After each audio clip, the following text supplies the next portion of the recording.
was in the fire. Yes, my father was a voluntary fireman.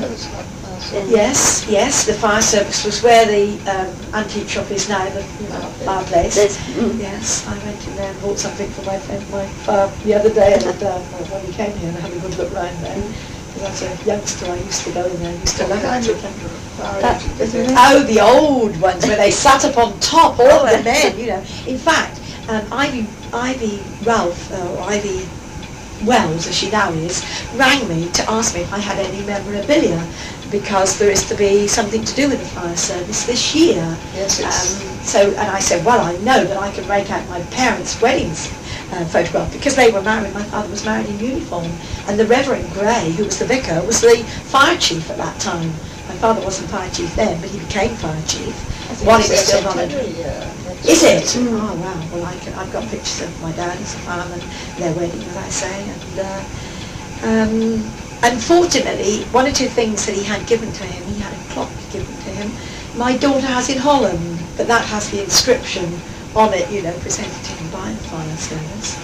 And they gave him another, funny enough, they gave him another clock. That must have been when he was married. He had another clock when he was retired. But he doesn't have a plaque with it. I remember him having something with it, but I don't have it, you know. I have the clock, but not the clock without. It's one of those that revolve.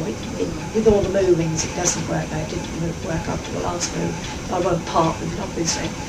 But he was a very devoted fireman, and one day fire, I'm not sure if it wasn't at the time when I was in bed. Now, whether it was the time when I had this very bad attack of smallpox, stroke, chicken pox, or but I had an awful dream, and I woke up in a terrible sweat, and I don't know why, and I can't remember what I dreamt, but when my father came in, he came in with his arm in a sling, and the fire engine had an accident going to a fire, and he'd broken his arm.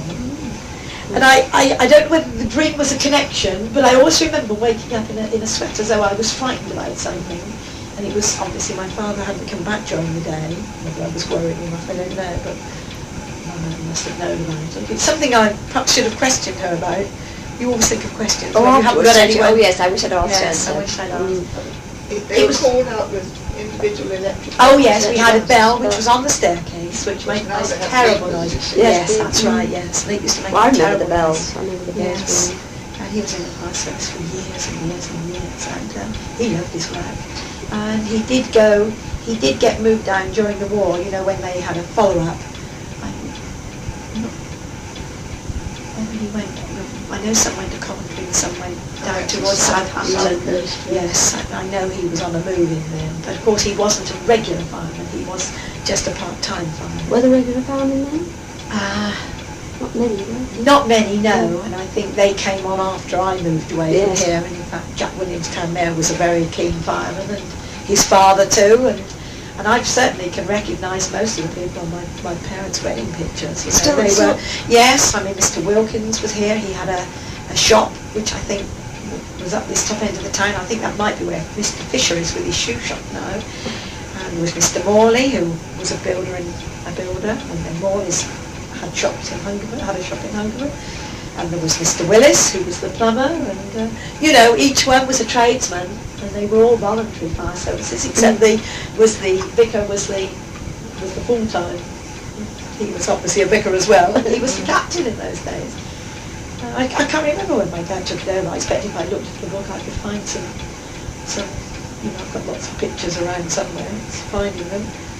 But yes, I've got happy memories of the fire service and all the things that was associated, you know, with fires. I think now they make more of the fire service in the fact that they have open days. It's a big thing. I don't remember having those. Not really. It was a way of life rather than... I think it was just a voluntary... Yes, as I say, it was a voluntary job then, whereas once it's a paid thing, you know, it becomes a charity and they do all sorts of things. But I know that after my father died, all over the years that my mother was alive, she had a gift each year from the fire service.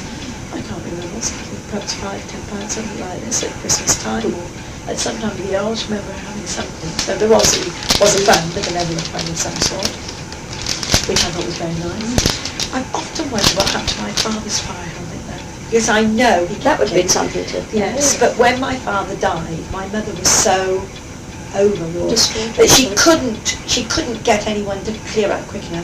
And instead of getting my husband and I to clear out the loft, she called people in to do it, and a lot of things went missing. Well, they do it. Yes, It's and it was sad really, because there were so many things that my husband could have made use of anyway.